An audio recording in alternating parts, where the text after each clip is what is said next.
I am Sari Dangler, the owner of Positive Path. I have been in the mental health field for over 18 years, completing diagnostic assessments and counseling for children and adults. My team in Frisco offers counseling for children, adults, couples, and families, and medication management for adults. My passion is to reduce the stigma and increase awareness of mental health disorders by collaborating with community partners, attending conferences, and speaking in events. In this show, we talk about all things related to mental health. Hello, I'm Sari Dangler, and in this show, we are going to be talking about all kind of things related to mental health disorders. And our topic today is eating disorders. We're going to talk about eating disorders such as anorexia, bulimia, binge eating disorder, and ARFID, avoidant restrictive intake food disorder. Eating disorders are not much talked about, and there's a lot of shame related to having an eating disorder. And you can't really see or look at a person and tell that they have an eating disorder. But about 1 in 10 individuals have an eating disorder, and about 1 person in every 52 minutes dies directly related to complications of an eating disorder. It is a dangerous and scary mental health disorder that is also comorbid with other kind of things that we are going to be talking about. So let's watch a short video about the most common eating disorders.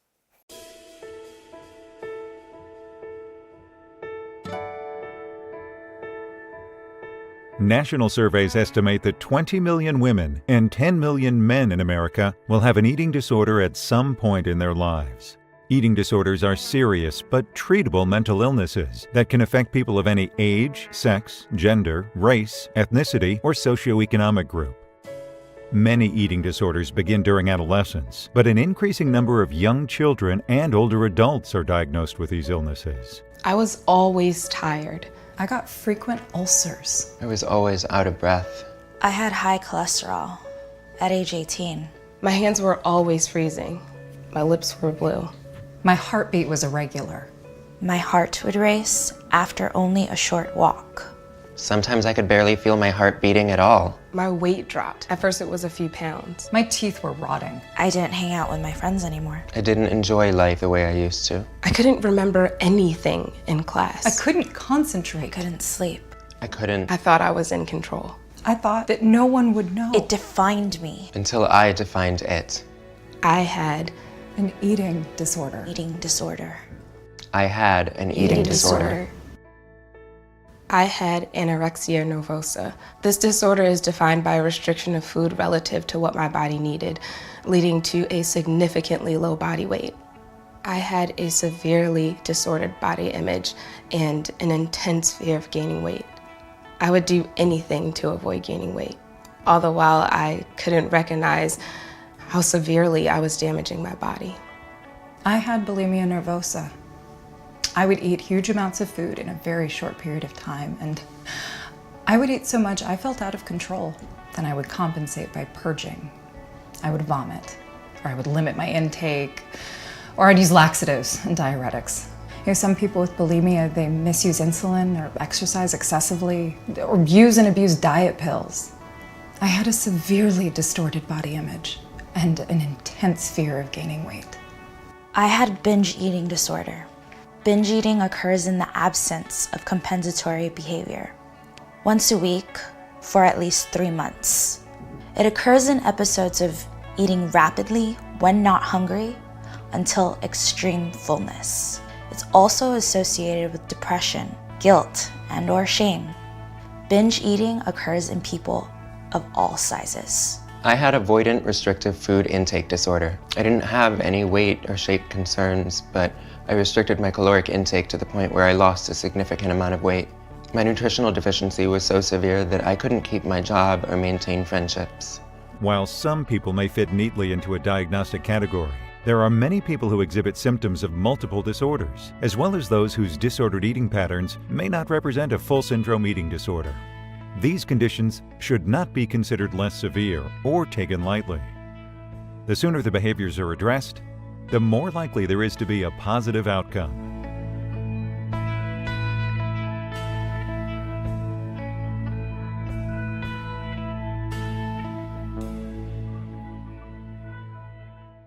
So yeah, that video is pretty scary about the people talking about their experiences. And so today my guest is Jana Hamilton, and she is a professional relations manager at Eating Recovery Center. So can you tell me a little bit, Jana, what brought you into this field and how did it all started? I know we've known each other for a couple of years and really became friends. So it's always fun to work with friends. Yeah. So can you tell me a little bit about your background? Sure. So I am an educator by heart and learned that I'm really good with kind of public relations, working with people. I helped start a school in Colorado. I did teach here in Coppell and Irving, and we moved to Colorado and started a school. And, you know, families are important to me, not just my own, but working with families and children. And it's been my passion my whole life, and went into marketing sales for schools, and then kind of went into nonprofit work with mental health and residential treatment, and then landed with ERC. I think it's been 50 days ago only, so not quite 2 months. I've known them. They're very well known. So it's kind of my path, my positive path. I like that, actually. Yeah. What on earth are you doing in Texas from Colorado?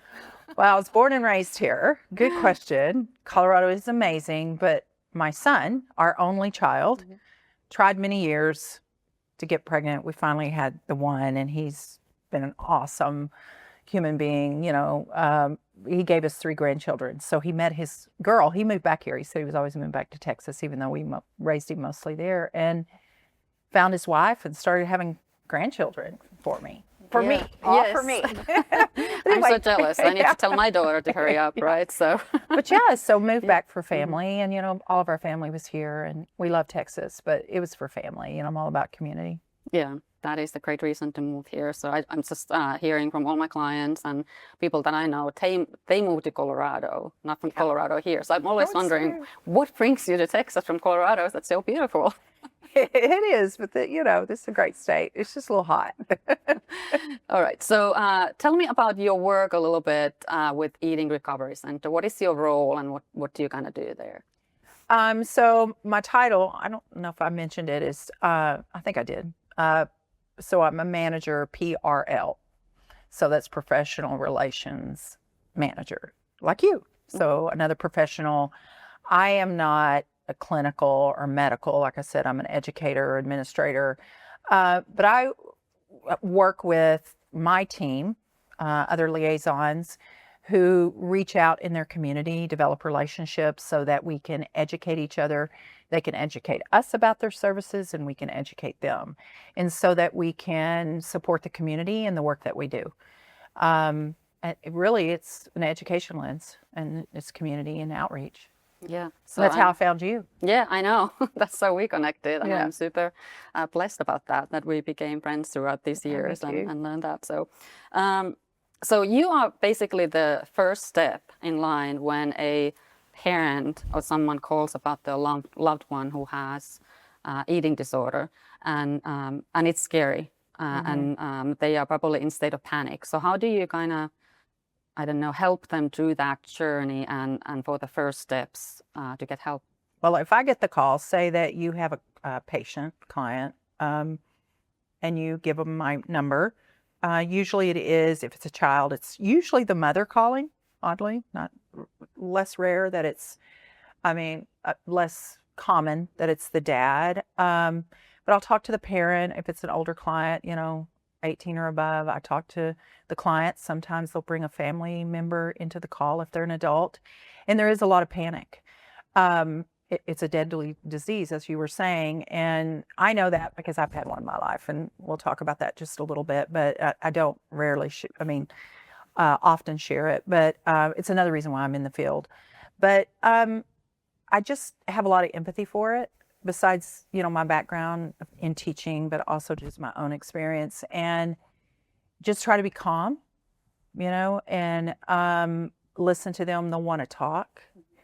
And there's usually a lot of grief with it too, and fear, wondering what's happening to them or their loved one. And so just trying to be a calming presence and let them know that we have resources to help, and then I describe our programs. And really that's it. And just, you know, give them space to listen. Yeah, and that's it's so great that you have that empathy, and probably helps when you have had that experience yourself to understand what they might be going through.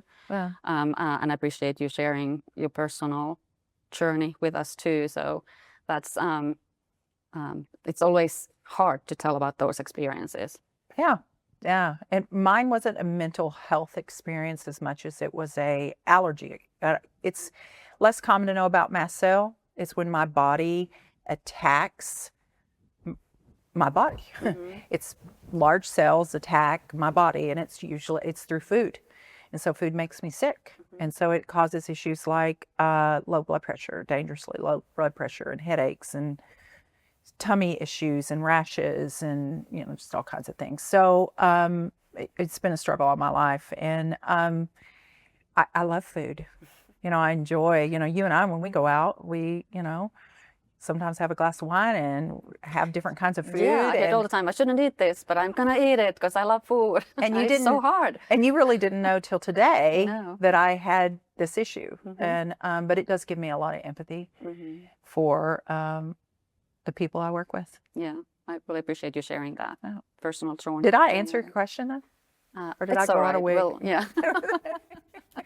I think you probably did. So you kind of mentioned the family. And so when someone has an eating disorder, it's not only that person going through that journey, it's the whole family. Yeah. So how does your program kind of help the family to deal with this? Yeah, they're not alone. They have their loved ones with them. It could be a friend if they don't have a close family member, if they're an older adult, because this affects, you know, we treat 18 to near end of life, really. So we have a lot of wraparound services. We call it the Texas Recovery Roadmap, and our other locations, Maryland Recovery Roadmap. And within that, it's meetings, it's education, it's groups that they can meet and support and learn how to support their loved ones. So it's the caregiver team of the family, along with our caregivers, that really educate. And I mean, there's some accountability to it as well. There's educational sheets and checklists and things to think about. There's a lot of mindfulness work with it too, and just a lot of love and care. So they're not alone. Yeah. So it kind of sounds like that the whole family is together in this process. And so what are the treatment options? Like, what are the levels of treatment in your facility? Levels of care. So we have Eating Recovery Center is our flagship. It's in Plano, Richardson, really close to where you are. I live in Fort Worth, so it's our flagship. It's our inpatient and our residential level of care. So about four weeks. If they're an inpatient, we can do refeeding through tubing. Then if they step down to residential, that's 4 to 6 weeks on average. And, you know, that's with boarding. You know, I'm talking hospital level, residential level, PHP, and then IOP. And people come from all over the country, even some international clients. We can do some housing, some transportation if needed. So, and we're, you know, all commercial insurances. But what's amazing about it is that it's safety first, community and connection, education, and, you know, 24-hour nursing, psychiatric care, other medical doctor care, and then clinicians. It's very thoughtfully designed, intensive programming with a lot of love. It really sounds amazing that there's it sounds like it's like a, you know, they say it takes a village to take care of sometimes these people, and so that there are lots of providers working together as a team. Yes, very clinical without being too sterile. You know, most clients use their insurance, or it's really hard to afford residential or inpatient care no matter where you go. So, you know, we have to report to insurance companies the care, and we're very intentional about our note taking, and patients don't see all of that. But it really has educated me to look at some of that and realize just the deep work that we do and the care that we have for our clients. I can totally see that you have the passion for this, and you Yeah. really care about those people that you kind of in your way help to get to this journey. And so you mentioned residential treatment and PHP, partial hospitalization, and IOP and intensive outpatient. So me, obviously, as a professional, I kind of know what that means, and maybe other professionals too. But even still, we weren't taught these things at school. So what do those all mean? Like, so the inpatients, the more acute, usually refeeding.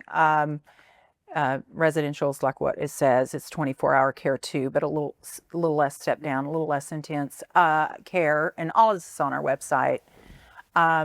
Partial hospitalization is 5 to 7 days a week, 10 hours a day-ish, depending on location. We have I started with that, I didn't finish, our Legacy, which is our eating recovery center.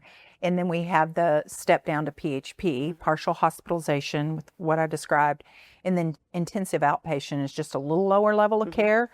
And it's 3 to 4 days a week, less hours a day.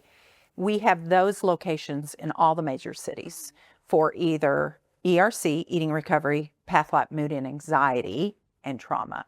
So major cities of Fort Worth, besides Dallas, Plano, Fort Worth, San Antonio, and Austin, and Houston. So does that answer it? Do you think that definitely helps? Yes. So sometimes those acronyms are confusing, even to professionals who work in this field. So it's very helpful, especially parents watching they're like, what does that mean?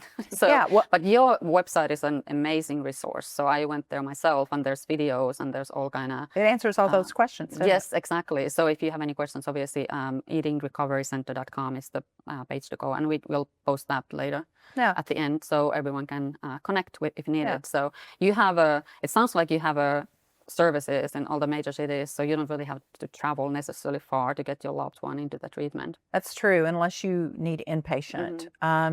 Think of partial hospitalization as it's all about continuity of care. We don't do detox from substances, but we can take some pretty complex co-occurring.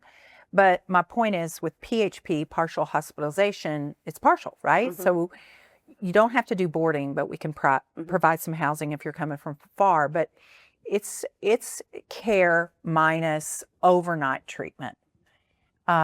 So they can come in at that level. It's not necessarily they have to come in at the top level. And then if they need more, then they can go into residential or inpatient. And hopefully they don't need to. Hopefully that stops the... Yeah, and I think one of the things is too that we've discussed is that the healing is not linear. No. How does that work in the treatment facility? It sounds like you have like an overall, you can start from the really serious to, how does that work? Well, it depends on the client and the acuity. It depends on how they come in, if they need refeeding through tubes, or if they're a young child and the family's helping feed them. It's a hard question to answer. So it's not linear, and sometimes they'll go home and they'll need recare, and we hope that doesn't happen, because we have people like you that can help, with therapy and dietitians out in the community that we refer to. But sometimes it's not one and done. Yeah. But I did read from your website that you have about 91% success rate, which is great. We do. So I mean, obviously there's those people who relapse and especially having, I would think anorexia probably is the most severe. Yeah, it's very dangerous, and it's hard to, you can't always identify it. Yes. So anorexia is typically people who have lower than normal body weight. So you can kind of see, that's probably one of the eating disorders you can kind of see and recognize. But we also have now atypical anorexia. And then there's a couple of things that atypical meaning that you kind of like have normal body weight, but you still may have multiple disorders. You may within that. We've had binge eaters along with anorexia at the same time, binge eating and purging. I mean, it's not cut and dry. So there's orthorexia. You and I talked about it earlier, where you're just eat so clean. But it can be a difficult diagnosis to nail down. But to your point, there are many different diagnoses, and it's not linear, but our success rate is pretty high. And I think it's because of our intentionality and our care. Yeah, and you provide so many levels of care. Yeah. The other thing that I noticed from my website was diabulimia. Diabulimia. Yes. People What is that about?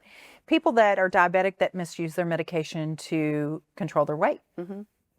That is scary. It's very scary, and not a lot of treatment facilities can or will or willing to take that client. So, I'm glad we exist. And then the other thing you mentioned earlier is that, and that we always know, or I know, or we know, is that these eating disorders are very comorbid or co-occurring with other things. So what kind of things have you seen most people have? Yeah, so we get calls from a lot of treatment centers, residentials for adults and teens that are using substances first, and they're detoxing, and they might go through that res, and then their eating disorder roars. That's another problem, is people don't know and sometimes don't call soon enough. So these other mental disorders, and you also mentioned medical conditions that can kind of trigger. What are some of the triggers for eating disorders? Yeah, so besides substance abuse, it could be anxiety, stress, ADHD, trauma is a big one. I was talking to a therapist about a year ago, and we were sitting like this in a coffee shop. And before I could get the question out, and I knew what her answer was going to be, I said, what's the number one? She was a certified eating disorder specialist and an RD, a registered dietitian. I said, what's the number one thing that you see behind all of your clients as the driver? And I didn't even finish the word driver, and she said trauma. Trauma, yes. And so if people come to your program with these obviously comorbid conditions or co-occurring mental health disorders or substance use disorders, I understand that you have pathlight anxiety. Did I say that correctly? Almost. It's a mouthful. Pathlight, mood, and anxiety, and trauma. Yes. They can do some co-occurring light substance abuse. We do not detox. That's one level of care we don't. So they have to come in sober-ish. By sober, I mean not currently using. Doesn't mean they've recovered from it, but we can work with them. Pathlight, mood, anxiety, and trauma, the one in Fort Worth that I see the most because I live there, and Dr. P. Hello, Dr. P. She's precious. And people do love her. There's a lot of people on our team that people respond really well to. But that program is PHP and IOP level of care for the mood, anxiety, and trauma. And they work with adults. The ones in Fort Worth is adult only. And they really work with, in group level therapy, helping process trauma, the different things that can be the driver for mental health issues, but just the different things that we go through in our life. And it could be grief. Grief is a big trauma trigger. I'm going through that right now with my mother, as you know. Yes, I'm so sorry. Dying from Alzheimer's. Yeah, so that's another topic of discussion. Yeah, those disorders. Yeah. But did that answer you about pathlight, mood, and anxiety? Yes. So you kind of like, if someone comes in with those, you treat them. I think you mentioned earlier when we had a discussion about this that quite often you're treating one thing and then the other one kind of like starts showing up. So lots of things are masked and you don't always know what it is. Good word, masked, because they may go to pathlight and then those things seem to be getting solved and they're processing them, and through maybe any kind of trauma work. We're working on EMDR, coming to that practice, and then the eating disorder may roar. Then they didn't even realize that they might have had one. So that's just another control thing. A lot of eating disorder clients might be OCD or perfectionist, had that issue as a child, perfectionism. Yeah, especially that orthorexia. See, I'm learning new words here too. So that's especially kind of sounds a little bit like OCD, where people like get obsessions and they have to do things with super clean food. So definitely co-occurring that way. So people come to your program and then they go through these different levels depending where they start, and then there comes the time when they have to discharge from the program. They hit maybe that outpatient or even earlier, depending if it's out of state. So what happens then? I mean, that can be very scary for families and all the individual too. You and I've talked about this before, and it is scary. And so that's a conversation if the family calls me first that I talk about right up front to try to calm them, because that's a big concern. Like, if we come like we can tour them if they need a tour to feel comfortable. But we start the step down process from the time they admit, start looking at and keep tweaking it. And they may go back to their provider, and they may decide their provider's like, we need more help. Maybe we need a new psychiatrist or a different program. Maybe they're going back to Florida and they need a different outpatient PHP or IOP. So we work with providers like that, or with you, to make sure that they're getting the help they need. And that, again, that's part of my job. Yeah, that's very important, because that can be definitely scary, that transition and change. That's always difficult for people. And these change. Yeah, sometimes they're ready to go home, but they're not ready to go home because it's a little bit scary. Yeah. But we set them up for success because we have an alumni program that they can be a part of, and that's just more clinical support and community support on an as-needed basis. And I think one thing that we don't talk much about is, like, we think about eating disorders, and definitely it's most common in females. So I think 20-29, that age range is usually. But it can occur in people from 5 years to 80 years of age. So how do you help with those people who are elderly or older? One thing I'm really proud of that we started, and I would have loved this help, because I didn't really get diagnosed with all my food issues until I was about 45, and I had infertility and found out that's the reason why I couldn't have more children. But I was going through perimenopause. And I went to this amazing doctor in Colorado. We've started a program. It's called Strong Her. And it's for those clients that have an eating disorder for whatever reason. And it's maybe triggered by perimenopause symptoms, all the hot flashes and body changes and weight gain, just like what teenagers go through when they're blooming, right? Whether it be a boy or girl. And then in older adults, there's a lot of grief with aging. There can be. And so we address that and what it's like to take care of your body.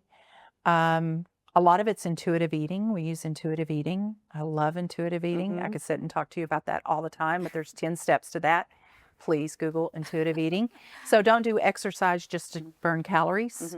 That's a red flag for somebody who has an eating disorder. Is every time they eat, got to go walk. But it's really to strengthen your body and your mind and release those endorphins.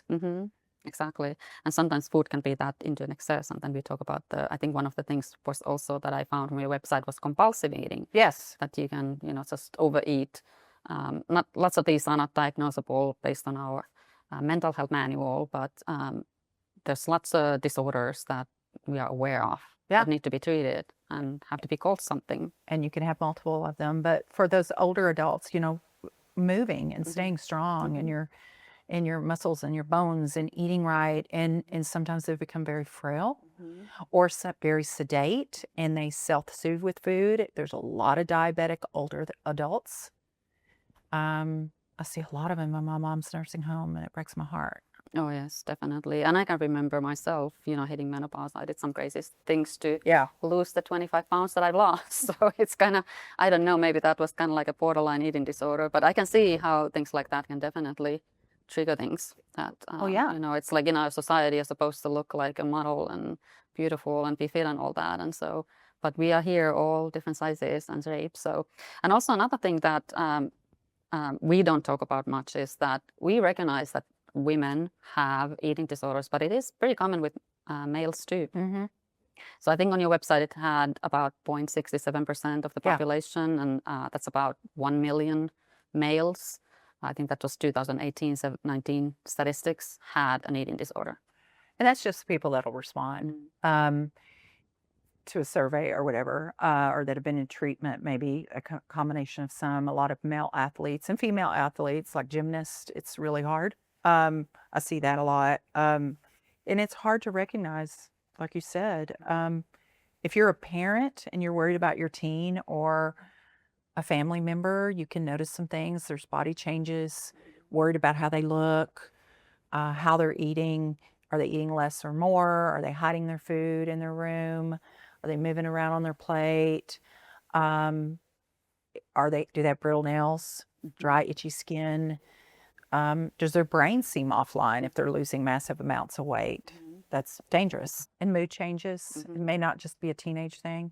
You know, a teenager, I mean, put it together with some other symptoms and you probably should call and get some help. And there's free assessments and we do them. And there's other dietitians, registered dietitian groups here that'll do some assessments. Just it's really a questionnaire to see if there's something going on. Definitely. Always worth to be safe than sorry, right? Well, you do assessments, so. Yes, I do assessments, and I do obviously do comprehensive assessments and look into eating disorders as well, because it is not quite often people don't come to me and I want to be assessed for eating disorders. So it's usually, and because there's so much comorbid disorders, obviously looking into everything possible is important, that we don't miss anything that needs clinical attention for sure. And I think just seeing the family reunited, we're all about community and connection and open up those lines of communication in a healthy way, and that kind of the do's and the don'ts. Yes. It's just education. Yeah, and that's why we are here. That's why we are discussing about this and all kind of mental health topics, because there's still lots of stigma around, whether it's eating disorder or some other disorders or diagnoses.